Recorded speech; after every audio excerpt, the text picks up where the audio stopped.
Okay, I want to welcome everyone to the second day of Scale. How many people were here yesterday? Awesome. Third day, all right. For some of us, that's our fourth day, but we won't go into that. How many people was it your first time at Scale this year? Pretty good, pretty good. How many people had a good time last night? How many people had a little too good of a time last night? Bill. Jordan, yeah. Okay, so our keynote speaker this morning is Joe Brockmeier. Joe Brockmeier is the community manager at openSUSE. He's also this year's Weakest Geek champion, so nice work, Joe. So without further ado, Joe Brockmeier. Thank you. Before I get started, I do want to thank Gareth and Elin and Orv and Shyam for inviting me to speak and for all the work that they've done. Please give them a big hand.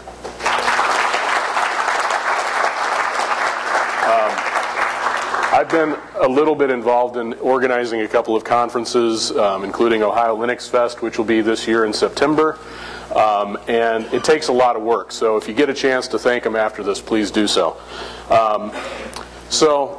As Gareth mentioned, I'm the openSUSE community manager, and what I want to talk about today is ways that you can increase the reach of your open source project or your FOSS project. Let me give you a little bit of background. Before I joined Novell as the openSUSE community manager, I worked for about 9 years as a technology journalist.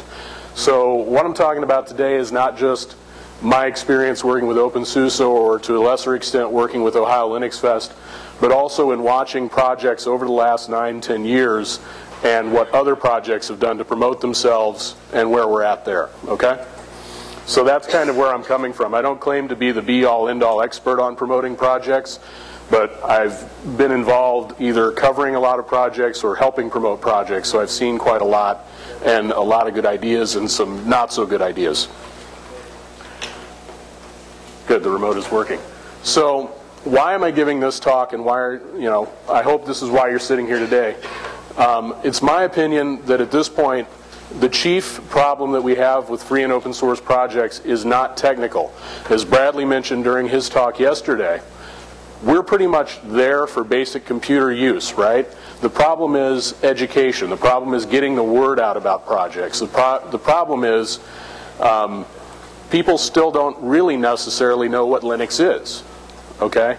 I talk to technology journalists for magazines. I'm not going to mention any of them specifically in case this is being recorded and I don't want to embarrass anybody.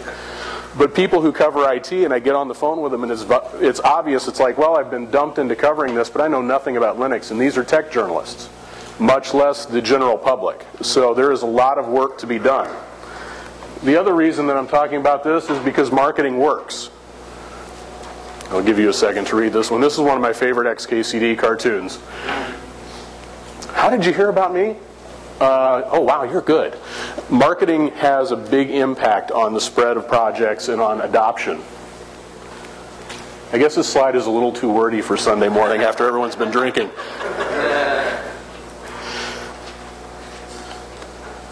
So what I want to talk about is everybody done? So, all right. Testing your reading speed. How's it? Oh, okay. So what I want to talk about is reaching as many people as possible. I think most geeks have sort of a reflexive, when you hear the word marketing, kind of a, ooh, Microsoft kind of reaction, or ooh, corporate suit, this immediate revulsion to the concept of marketing. But that's not really what I'm talking about. What I'm talking about is getting the word out to as many people as possible and reaching as many users and potential contributors and making contributors out of people as possible and improving the experience of people who contribute. So what I am not talking about today is, the Herb Tarlick School of Sales, for example. How many people remember WKRP? Okay. The Scale audience tends to trend kind of a little bit young. I was noticing on the Weakest Geek panel yesterday that I probably had an easy 10 years on everybody else on the panel. So I was a little worried about this slide. But I'm not going to sit here and talk to you about branding. I get into conversations with Novell Marcom folks about branding, and they're like, what are you trying to say with this logo? I'm trying to say openSUSE, come on. I mean, it's not that complicated. You know, I'm not talking about sales. I'm not talking about spinning people in PR and things like that. And I'm definitely not talking about selling people something that they don't need. I assume, how many people are volunteers in a project in some capacity? Okay. I assume that you volunteer on a project because you think people need this and you think it's important. You're not donating your time or your energy to something that you think is unnecessary. You know, nobody goes down to the car sales lot on Sunday and volunteers their time trying to sell cars, or trying to sell somebody the extra, the undercoating, right? People who are involved in FOSS projects are doing it because they care about it. So what's one of the first rules about promoting your project?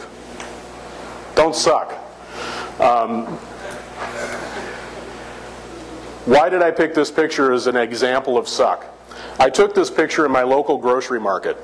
Okay, made the guy nervous too. I was standing there and I was picking out some groceries, and I happened to take a picture, and there was one of the guys that's always hovering around wondering if you need something. He saw me take a picture and he's like, "You need something? Can I help you with something?" He was really intensely interested as soon as he saw me doing this. Why is this an example of suck? Does anybody know? Because I live in Florida.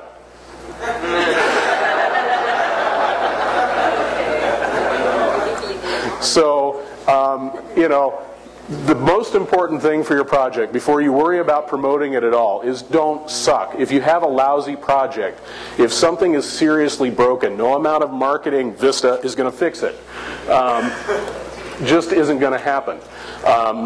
As I've already pointed out, and you can see from the slides, I help promote openSUSE. I'm really glad that I joined Novell around the 11.0 series when we had a lot to be excited about, and not the 10.0 series where the packaging was so badly broken it was actually painful to use. Okay? Physically painful. People, you know, had crippling defects when they were done with it. Children were scarred. It was horrible. Next thing about promoting a project. Have very realistic goals. Have goals. When I was hired by Novell, I was like, okay, so what is it that you want to achieve with openSUSE? We want more contributors. Great. What kind? Huh? You know, we want more users. Great. What kind? What users are you trying to reach?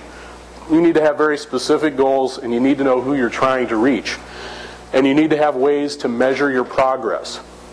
These are one things that the commercial companies have on us right now, is they have ways of measuring their users. They have ways of surveying their users. They have ways of knowing who they're trying to reach, what their needs are, and things like that. And this is something that FOSS can improve greatly on.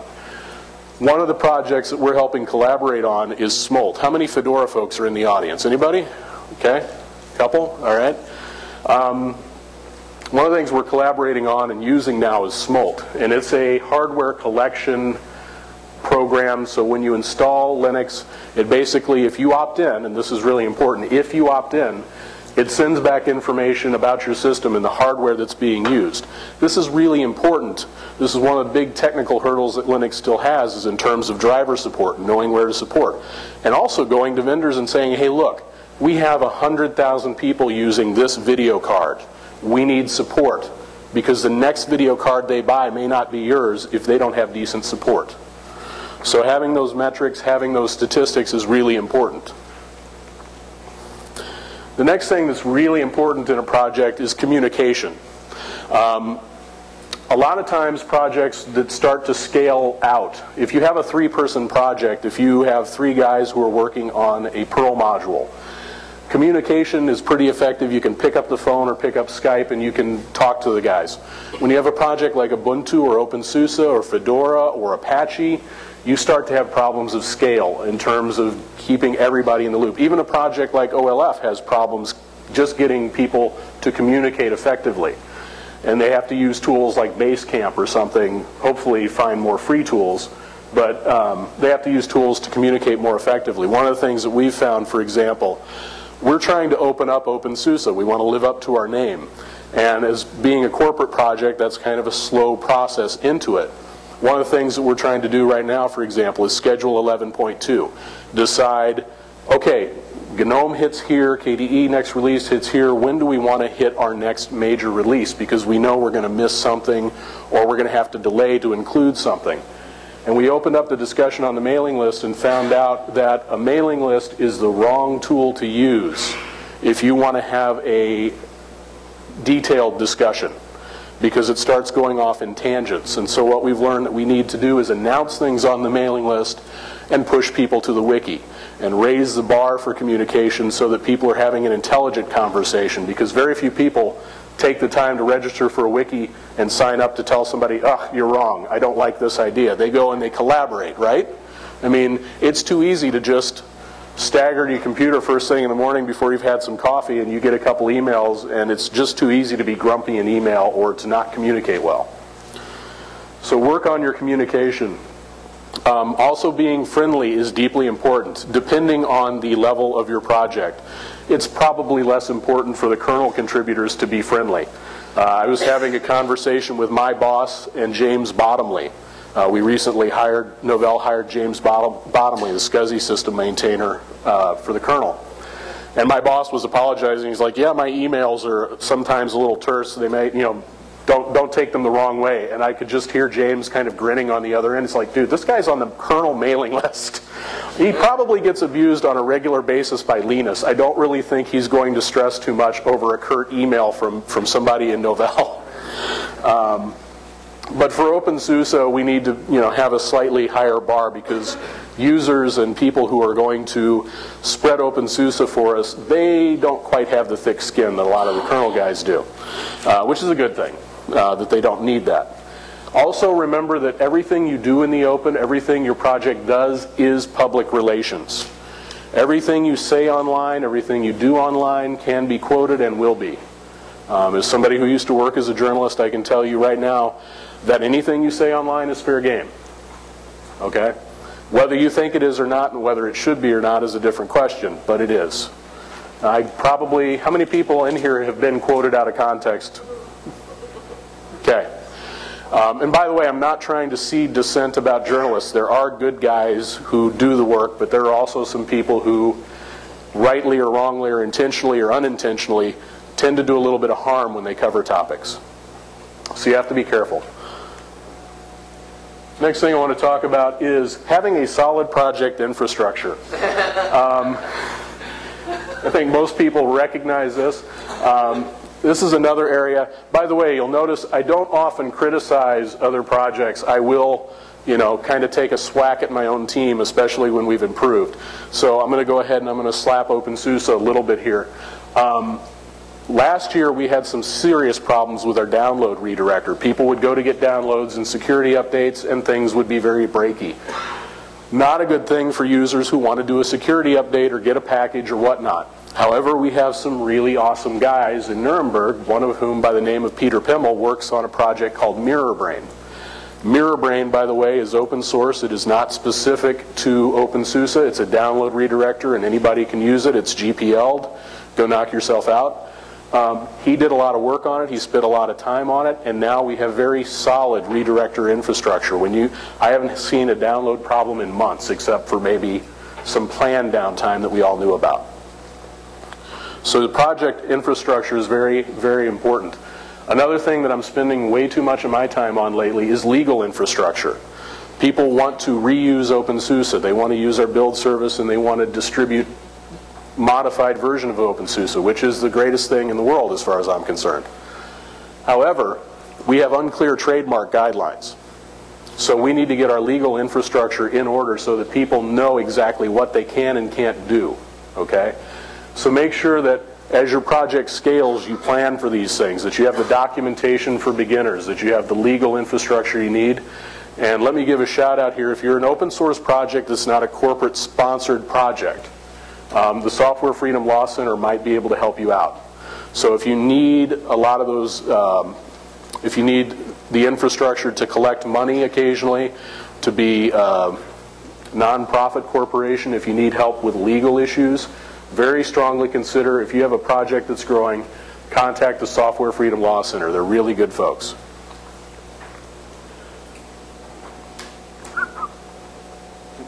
Here we go. So, Next thing I want to talk about is the concept of leading and then getting out of the way. Everybody's heard the expression, I'm sure, lead or get out of the way. My philosophy in an open source project is, especially if you're in a corporate sponsored project or something, lead and then get out of the way.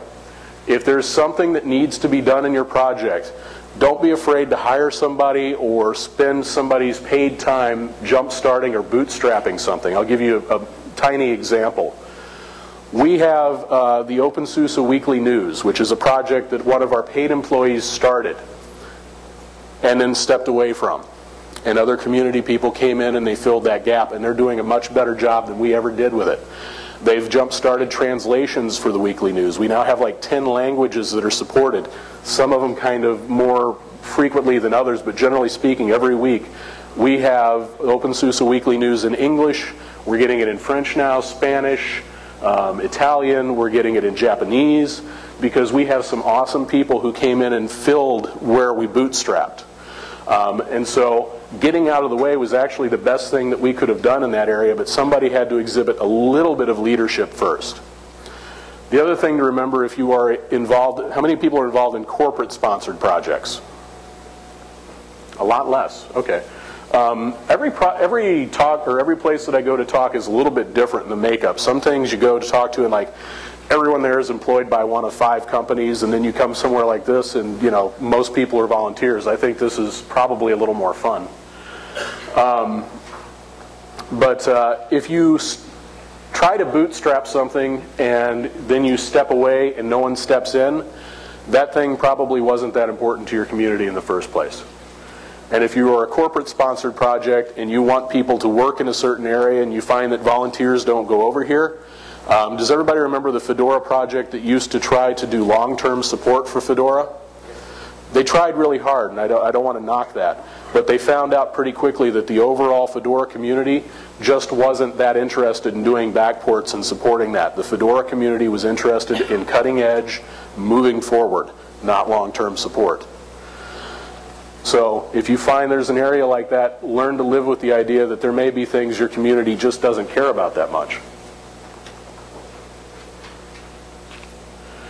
Another important thing is distribution. I used to review software for a living, and so over the years I got pretty used to the concept of doing the make, configure, compile dance. However, users aren't going to do that. An SVN is not a distribution mechanism, okay? Git is not a way to distribute a project that you want end users to use. But I see this all the time. Projects, you know, they point people at a Subversion repository, or they point them at Git, or they have something, maybe it's even packaged, but it's just a nightmare to set up and install. You have to really think about the people that you're targeting and their skill level and how much time they're willing to invest in getting your stuff running before they even find out whether it's good or not. Excuse me for a second. By the way, I do a lot of public speaking, but I've never been 100% comfortable with it, and so I tend to jump around a little bit and I tend to forget things. One of the things I forgot is I usually like to pelt the audience with stuffed toys. And I usually start that off. But I'll just intersperse the talk with some stuffed, oh no, I've got plenty, you're all right. So, speaking of distribution, that's one of the things that I love about my job, is being able to give out stuffed toys and fun things. But when you're doing marketing for a commercial project, you have to think about distribution and how you're going to get it out to people. And this is one of the ways where FOSS can really learn from commercial companies in terms of getting stuff to people. Now, again, I'm going to go ahead and pimp something that we do here. The openSUSE build service is something that we've created so that people can package software not just for openSUSE, but for any major distro. And I apologize if your distro is not one of them, didn't quite meet the definition of major for us, but we support Fedora, we support CentOS, we support Arhel, we support Debian, we support Ubuntu, and Mandriva. and of course SUSE Linux Enterprise and openSUSE. And you don't have to use our hosted service. It's completely open source. So you can download it. We know that Dell, for example, is using it internally. We know that Intel is using it internally for some projects like Moblin. So we know that people are using our stuff to help create packages or to help do their own project and extend their distribution and make it easier. Because unfortunately Linux has not yet gotten to the point where we have a single unified package format, so at least we can have ways to make it easier for people to distribute software. Okay? But again, I just want to stress how important distribution is. If you have server-based software that's really complex, think about packaging a virtual appliance or something that people can download and just start in VMware or Zen or KVM or whatever the virtualization flavor of the month is. Make sure you have RPMs and DEBs, or use something like Bitrock that supports multiple distributions easily.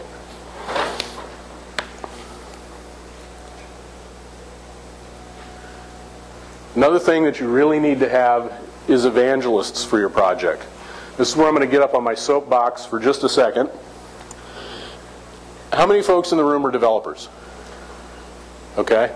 How many are not developers? Okay. Developers, look around and hold your hands up. Developers, look around at all the people in this room who are not developers. Now, all the non-developers, take your hand down if you don't do anything for a project. If you do something in an open source project, leave your hand up. Okay? There are a lot of people in this room who have no, well, I don't want to say you have no developer skills, but who are not developers who contribute to open source in some way that is not development. It is extremely important to encourage, support, and give those people something to do. There is a lot that they can contribute to your project that you can't do, and I'm going to say can't, because a lot of developers frankly suck at marketing and other things. Or documentation. I've read some of your documentation. Not all of you, I'm not knocking everybody. I've even edited some people's work in this room. But you need those people to do the things that you, A, don't do well, and B, don't want to do in the first place. You know, there may be a CPA in this room who can help you with your project's accounting or whatever that you need to take care of, who's happy to do something in their skill set that will contribute to an open source project because they don't have the time, the inclination, or possibly the just the mindset to become a developer. So it's really important to encourage these folks. The other thing I want to say about evangelists, when I took this job a year ago, it's hard to believe it's only been about a year, the original title was Chief Linux Evangelist or something to that effect, and I said, hey, can we change this to Community Manager because I'm really not comfortable with the religious overtone. Religion, how many people have read articles or whatever where the term religion has been used to bash FOSS enthusiasts? Okay, so I hesitated to use the word evangelist, but I really think that this is the best word and this is the best description, is for people to go out and sell your project and to evangelize it, but also when you're doing this kind of work, do it realistically. Talk to people about the benefits of a project. Don't go out to people and RMS them with, you know, you must be using free software. It's the only software that is approved and righteous. Because people aren't going to buy into that. I've spent years trying to convince people that freedom is important, and it is, but people don't realize how important freedom is until you take it away. Okay? I've had many discussions with people in my life who, you know, about DRM. DRM is something that you would think would be easy to explain to people, right? It's like they're locking your music, they're keeping it on one device, or they're not letting you do stuff. Yeah, whatever. It's easy to download something from iTunes onto my iPhone. And by the way, I'm somewhat guilty. I still use an iPhone. But you can have that conversation until you're blue in the face, and you know what? It doesn't hit somebody until they can't move something to a device that their kid wants to use. And they spend 4 hours on a Sunday afternoon trying to get a movie file from a DVD onto a device that's physically connected to a computer. That's when it hits home. You need to sell to people the benefits of free and open source software. And if your software isn't better than proprietary software, you're going to lose that conversation. Okay? So talk about the benefits, evangelize the community. Community is another thing I think that really is important to sell to people and to make them understand. I think that a lot of people really get their first rush of open source when they come to an event like Scale.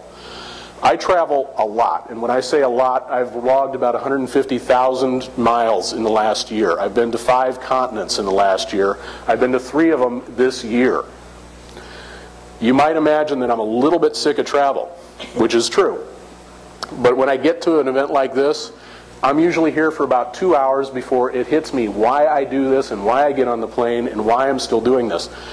Because of the people and the community and the enthusiasm and the mission that people are trying to achieve. And that's the important thing to get people to understand.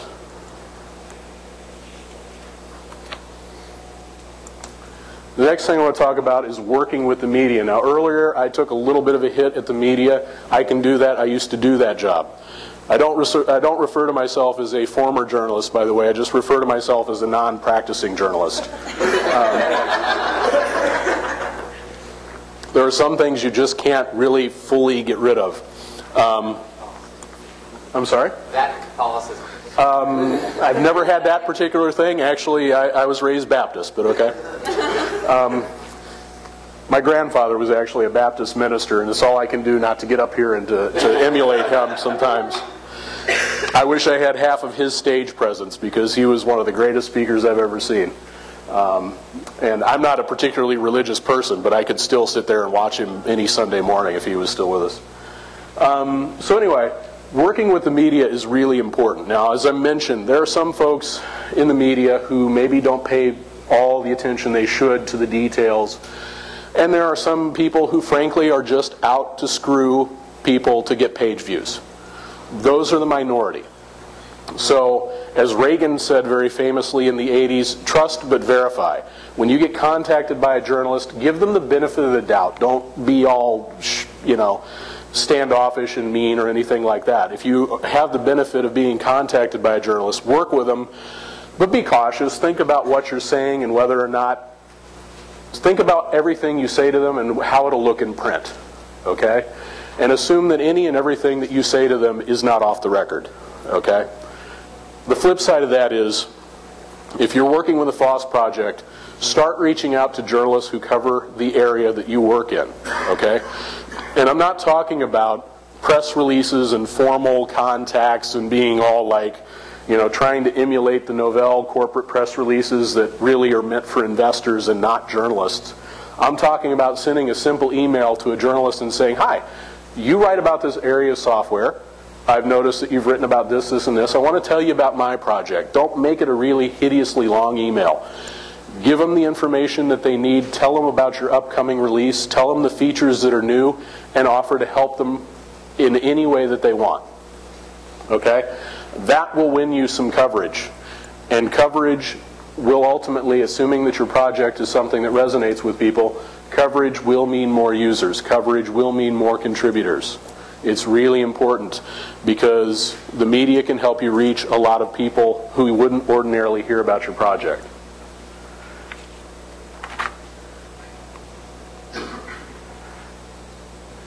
I also advocate not waiting. Become the media yourself, okay? There are a lot of, I spent a couple years as an editor, and one of the things that was a big headache for me was finding authors who knew their shit. Pardon my language. But finding people who knew their stuff and actually would hit deadlines was really, really difficult. If you have skill in a certain area and you work with a project, offer to write tutorials, offer to write how-tos. Here's an added bonus. You can write about your project, you can spread your project, and you can make some money doing it. These days, not a lot. The media has been, a lot of publications have been doing a lot of cutting on budgets. However, which would you rather do? Watch your project not get the coverage it deserves or make $200 writing an 800-word article? Okay? That $200 is an extra hard drive for your project. If you don't need the money, if you happen to be making 6 figures a year or 7 figures a year, talk to me. But I mean, if you don't need the money yourself, you can pour it into your project. You can give it to somebody who needs a ticket to Scale next year to talk about your project. Yeah. So, How many people in here how many people in here slept on an air mattress or did something a little uncomfortable to make it to scale, budget-wise? Just one, two? Okay. Not as many people as usual. But you know, there are a lot of people that $200 would help out if you don't need it. But your project should have a Planet feed. Your project should have a news page. Your project should have all of the material that somebody would need to cover your project, and that you get the word out so that Google keywords, you know, so that Google, when somebody searches for something that does what your project does, finds you. So, by the way, this was meant to be sort of interactive, and if anybody has questions, you know, feel free. So, yeah. Oh, everybody was just, okay, I thought people had questions. All right. So, yeah. And your project should have a podcast. Yes, podcasts are very good. How many people listen to podcasts, though? I'm curious. Okay. I'm the weirdo. All right. I've never gotten into listening to podcasts myself, but yeah, that's a good thing. And as a former person who worked in radio, I should really be pimping that. So, yeah. On Trust But Verify, you say presume that everything is on the record. Yes. With the journalist. Is that until you ask to be off the record? No. Presume that it's on the record anyways. If you do not have a personal relationship with a journalist, assume that everything you say is on the record. For a couple reasons. Number one, I've worked with people who are very difficult. Like, I think most journalists make a best effort to be accurate and to be fair and all that, but people make mistakes. Don't have a conversation with somebody where they may blur the line and forget what was on the record and off the record. Okay? But also, even if I tell you something off the record, you know it and you can find another source to verify it. Okay? So be safe. If you don't want to see it in print, don't say it until you have a very good relationship with a journalist. Now, I know a lot of people from the years that I was doing it, they will tell me things off the record, and I know stuff that I'll never get to print that would be really interesting because they know I wouldn't burn them. But assume that's the rarity. Okay? Any other questions? And we'll have more time at the end, too. Finally, if you really want to extend the reach of your project, collaborate with other projects. What I mean by this is, particularly with openSUSE, and again, everything that I'm talking about is just through that prism because that's what I work on all the time. But with openSUSE, we're trying to find areas where there's duplication between projects and there's absolutely no benefit to us having a difference. And I view my job, by the way, as helping to spread Linux first and openSUSE second. And I interviewed with Novell on that platform, essentially. My belief is that right now we're at a stage where we need to expand the Linux market before we start worrying about brands between the various Linuxes. And this is especially true on the community side. Okay? So we're trying to find ways, for example, because Fedora and openSUSE have a lot of similarities, we're trying to find different ways where we can collaborate with Fedora and, you know, do things together where it doesn't make sense to maintain two versions of something or to have different packaging guidelines or things like that. It's not easy to collaborate between projects. It takes a lot of work, especially when you're dealing with projects where people are employed by different companies and they all have their own tasks and things. But find ways where you can eliminate the redundancies between your project and others. I was kind of impressed at LinuxConf AU. I went to Brian Akers' talk about Drizzle, and he talked about some of the areas where they're trying to eliminate redundancies. You know, why would they write this functionality when there's a library out there that does it already, for example? And I'm impressed by that mentality. I think it's something, it's a benefit of free and open source software that hasn't been fully exploited. And it's something that we need, especially right now, to take advantage of. Okay? And that is pretty much the end of my prepared talk. I wanted to emphasize one final thing, and then I'm going to jump into something else, a minor announcement. I would encourage you at a certain point to do something, even if it might turn out to be wrong. Another thing that projects suffer from is discussing things endlessly to death. At a certain point, make a decision and do it. If you find yourself discussing something for too long, If you find that your project is searching for the perfect answer, at some point somebody needs to make a decision and move forward. And this is something that I'm trying to work on more with openSUSE, and I think a lot of other projects could benefit from. Do you have a question, or were you just stretching? I'm sorry. Okay. Yeah. I just wanted to say it's okay to use the term evangelist because when comparing operating systems and religion, it's an easy thing to shoot down. I can prove there's a Linux. Well, that's true.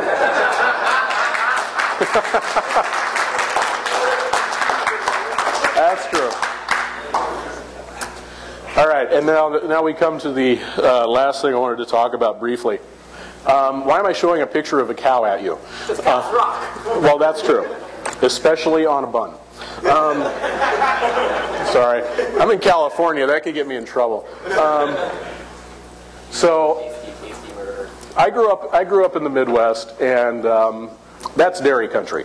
Okay, and one of the things that I used to work in radio, and we used to run all sorts of public service announcements and commercials and things. And one of the commercials I was always aware of was all of those beef council and dairy council ads, right? Where you have a bunch of different projects or a bunch of different operations that don't have the resources to promote themselves. You know, Johnson's Dairy Farm can't promote itself nationwide, and they don't need to.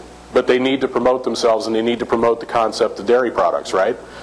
I think Linux is in the same situation, and free and open source software is sort of in the same situation. And so what I'd like to push is this concept of sort of a Linux Dairy Council. And I've been talking to people about this for about 8 months off and on. And it's something that I personally would like to be involved in and would like to see come to fruition. But I was at Stormy's talk the other day, and she was mentioning that, you know, sometimes you have to just get an idea out there and let other people take it because you don't personally have the time to do it yourself. And this is where I'm finding myself with this idea. I've been talking about it for a while. I can be involved, but I think other people, I just need to throw the idea out there. And so what I've done this morning is I threw up a Google group called Linux Dairy Council, and I'd like to get people who are interested in promoting the concept of Linux generally. I don't care if you're with a distribution or with another project. If you're willing to put some time into marketing the concept of Linux itself and doing some education work and finding ways to do this, I don't claim to have all the answers or ideas. But if you're interested in that, please sign up for this list and let's start finding some ways to promote the concept of Linux itself to the larger population. Milk so that's penguin. Yes, okay. The slogan might need some work, but yeah. Penguin juice, no. Yes. Isn't the Linux Foundation supposed to be doing that? That's a good question, and I've actually talked to some folks from the Linux Foundation, and they're interested in participating. There are, yes, they are doing some work in that area, but they could also use some help. The Linux Foundation is not fully resourced to do nationwide ad campaigns or things like that. They are doing the Linux Developers Network, they're doing the LinuxCon, they're doing a lot of good work, but they are limited in what they can do and limited in their funds. And quite frankly, in this economic environment, their resources are probably going to be constrained for the next year or two to what they're already doing. So this is something where I'd like the Linux Foundation to perhaps be a center for this sort of thing. But that can, you know, I think that's a discussion that needs to be had among different groups because some people are more comfortable with the Linux Foundation than others. I'm personally very comfortable with them. So, but yeah, it is somewhat in their purview. Yeah? So hi Joe, how you doing? I'm doing all right. I'm done, almost. So, yeah. So I got a question specifically about joining communities. Yeah? So in terms of the openSUSE community, how are you guys actually encouraging contributors to come and join your group and getting involved in that aspect? Previously I've understood that there's been specific restrictions on how to do that. I'm just curious if you can talk a little bit about how you're planning on improving that and maybe working with Fedora and other groups to get that out there. What kind of restrictions? Just as I understood it, there was some, as I understood it, was pretty much you had to be either like a Novell employee that can work on projects that you guys are working on. Maybe that's my misunderstanding. But Okay, I think I understand what you're saying.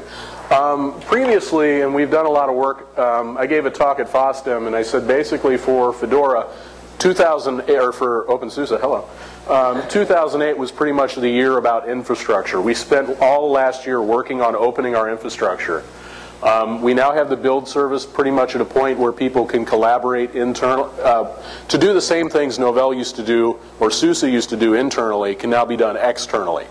And so if you are a developer or a packager and you want to be involved, we now have a way to do that, and you don't have to be a Novell employee. You don't have to have VPN access and that sort of thing.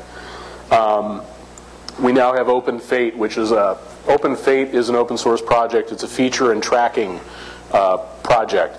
Another thing that we want to do is get away from setting all of the goals for openSUSE and allow the community to set some goals, because we have realized that we need to narrow our goals a little bit as a project and what Novell paid people work on, and get to the point where the community can drive features and take responsibility for things where they want it to go, but it doesn't necessarily make commercial sense for Novell to go in that direction. I had a good conversation with a gentleman the other day talking about, schools need computers that support Pentium 3s, okay? Well, Novell is not in the business of supporting really, really old hardware. Our ISV partners don't come to us and say, we really want our customers to use 10-year-old machines. We don't think they should buy new stuff. However, schools do want to use those old machines, and community projects want to support those old machines. So that's something we want to enable community projects to support and help with. Yeah, Beth, definitely. It seems to me that there is a failure that is in common with both PR and documentation. And the failure is failure to state the obvious. How do you get down and out there what you don't know that they don't know? That kind of gets back to what I was talking about knowing your audience and who you're trying to reach. If I'm writing a press release and I'm trying to reach this audience, I should have a baseline understanding of who am I trying to address. Obviously, I think everyone in this room has heard of Linux. Yeah? Okay. Possibly have even used it once or twice. And so I know that I can talk about Linux and a distro, and you're not going to be like, what the hell is a distro? What? At the same time, if I'm trying to reach school teachers, I need to be a little more expository than that. And so it's really mostly knowing your audience and understanding you can't boil the ocean. You can't reach everybody with one communication. You have to, when I participate with our corporate folks in writing a press release that's going to go out and investors are going to see it, I tend to be much more explicit than I am when I'm writing a release that's going to go out to the openSUSE community or somebody like that. So it's knowing your audience. Have your mother read your document? Yeah, no, but but yeah, that's not. If you're trying to certainly, put it in front of somebody who is an example of who you're trying to reach. So, any other questions? How much time do I have left here? I have about 9 minutes. So, the microphone gets to you before you start talking. Okay, that gentleman in the Debian shirt. Okay. And there's a geeko for your trouble. You were talking about how to promote an open source project. I'm surprised that you didn't advocate the tactic of employing a community manager, and I wonder if you wonder whether that tactic doesn't represent good value. So that, I guess, was a bit of an oversight, huh? Job security, right. So a community manager, that is a really good thing to have in general, yes. That sort of goes back to what are your goals and what are you trying to do. But yeah, having a community manager is generally a pretty good idea for any project that has the money to hire one. So does that answer your question? Yes, I agree with doing that. Please employ more people like me. Keep the money rolling there. So any other questions? Yes. So you kind of mentioned 10 things that are good. Do you have any kind of anti-patterns or things that would be bad or destructive to communities that you could talk about? In some ways, pretty much the opposite of the things that I talked about. I didn't want to get into knocking projects, but in general, respect your users. I've seen projects where the developers sort of go in a direction that their users don't want to go in, which is extremely destructive, or even their downstreams. where, you know, they've sort of forked their own community. And there are some examples of that that, you know, are pretty obvious, like X and X386. And there are some other ones that are currently doing or recovering from similar ideas. You know, providing your packages only through SVN and things like that, pretty bad idea. Those sorts of things. So, I'm sorry? Yes. Yeah, you and the great. Do you have any recommendations for small projects with a very small team, like 2-3 people? Set your goals very conservatively. Can you give me an example of what kind of project you're working on? Yes. Oh, okay. So that's a grid computing platform for Java. I'm sorry? Grid computing platform for Java. Okay. And so we're a team of 3. Uh-huh. And I find myself very busy doing the PR and community management, you know, instead of coding. And in your case, the first thing I would do is set a goal of finding a user or someone to take some of that load off of your plate. Mm-hmm. Set your goals to basically finding amplifiers in your community who are not going to contribute code or who would be better at doing other things than what you're currently doing. So basically, your first step would be recruiting. Okay. So that would be my recommendation. Thank you. Back there in the hat? Yes, sir. I realize that when you're talking to the press, you're always on record. But is there value sometimes in categorizing what you say as background or as deep background by way of sort of saying this is information for you to, you know, this is setting context for you to understand what I'm going to say, and will that help to make sure that you're more likely to be quoted in context? Giving context is always a good thing as long as you're willing to see that context in print too. And it depends on the willingness of the reporter.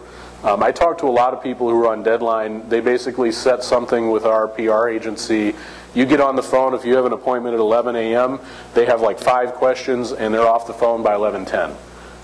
There's just a, you know, but if you have the opportunity to sit down with a reporter and really give them some background, and do so, yeah. There's a lot of value in that. Mr. Marty, I'm sure he has a good question. Wait for the... I just wanted to add something.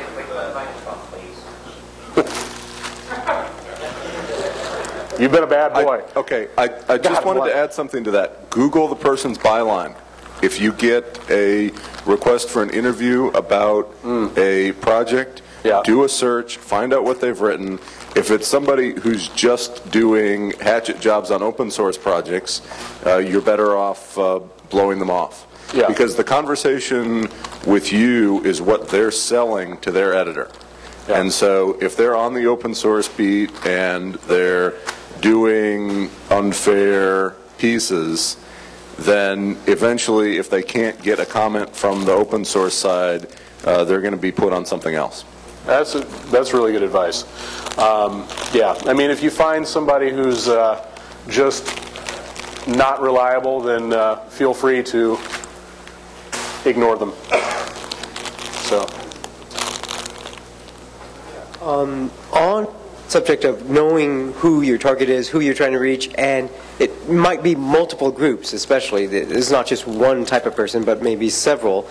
One thing I've heard in other talks, and especially it's come up in usability testing, the concept that, all you need is 3 to 5 users to do testing against and you'll get your whatever it is tested well. But there's a caveat there that they need to be dispersed and representative of all the users you want to cover. So if you're going to question about Linux admin, you don't call up subscribers of NT Administrator Magazine, something like that. You want to get a little wider spread and not just concentrate on, knowing who it is you're going to talk to, and it's more than one who. Yeah. So that was more of a statement than a question? Okay. I'm just making sure I didn't miss something there. But no, that's good. Right there?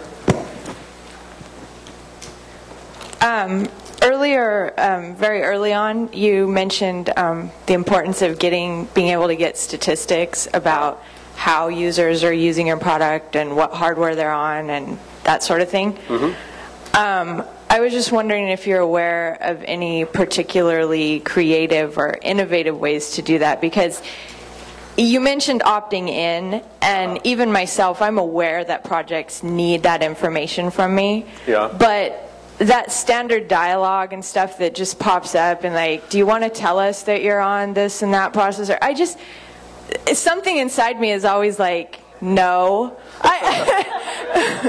Denied. Yeah.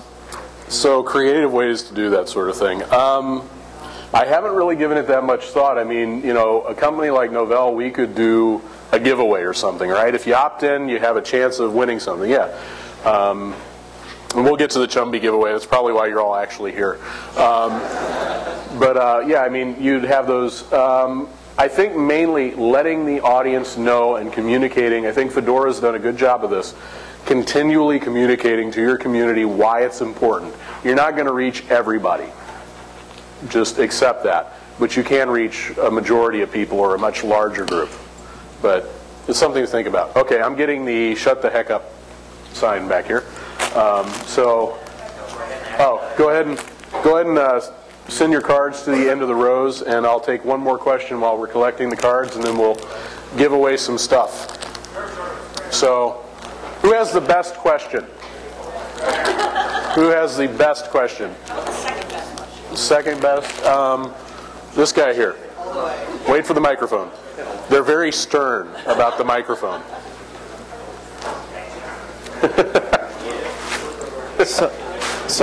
Thank you for your work over there.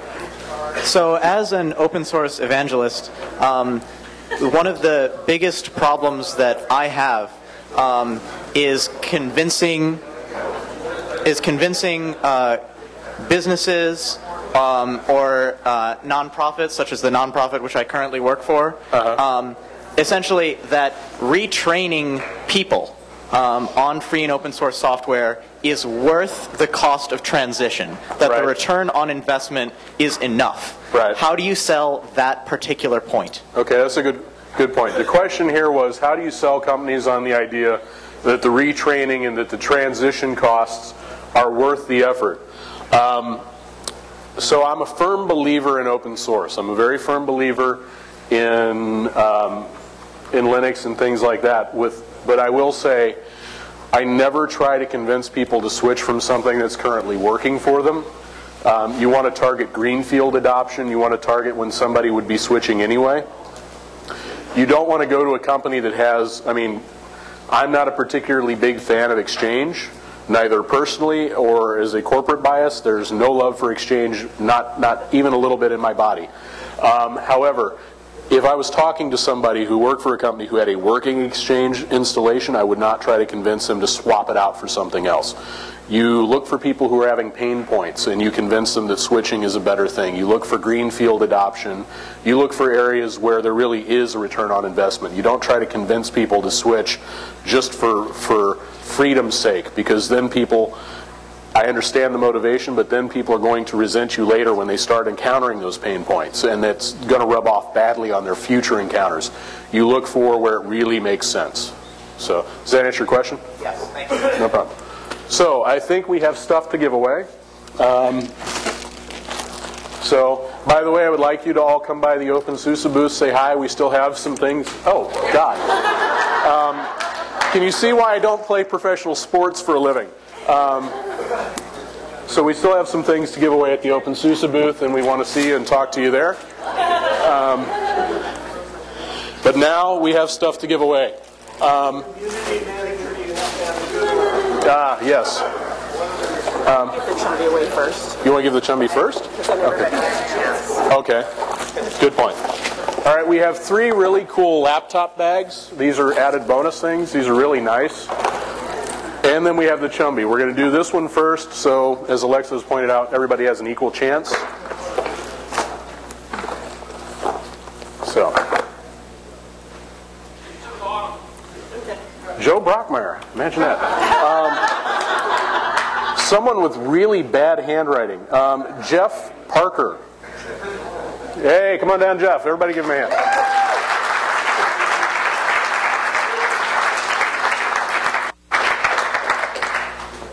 That was a P? Wow, okay. Yeah.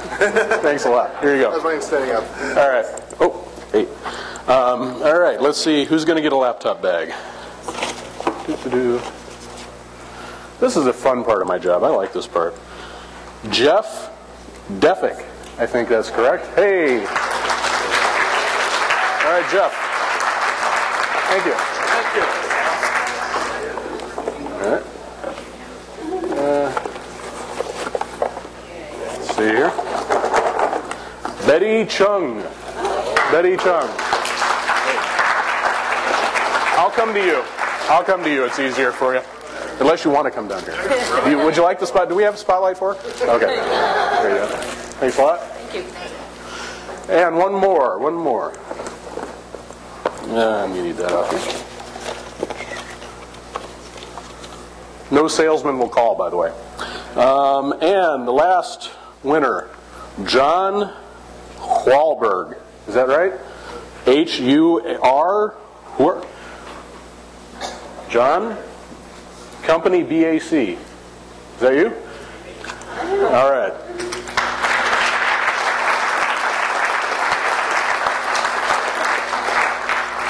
Holbert. Oh, man. Okay. You spend a lot of time on the keyboard, don't you? Okay. All right. Thanks a lot. All right. Here you go. All right. That's it for me. I think we're out of time, and I'm out of slides, except for... That's it. Thank you.